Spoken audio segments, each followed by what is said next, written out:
এবার একই মঞ্চে একই রঙের ড্রেস পরে উপস্থিত হলো সোনামণি সাহা ও প্রতীক সেন। এবার প্রকাশ্যে এলো তাদের প্রেম কাহিনী। খুব শীঘ্রই বিয়ে করছে তারা।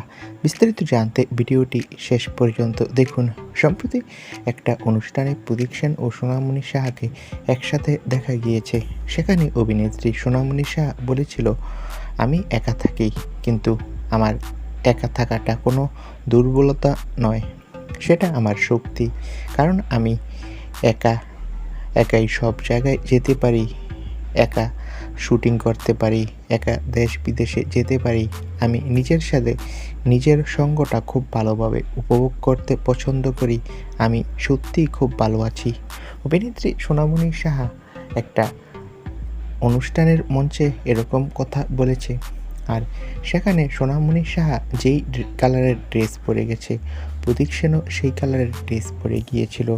আর এবার তাদের প্রেম নিয়ে আর কোনো দুআশা রইল না। খুব শীঘ্রই তারা বিয়ে করবে। তো বন্ধুরা, এই বিষয়ে তোমাদের মন্তব্য কি? কমেন্ট করে জানাও। ধন্যবাদ।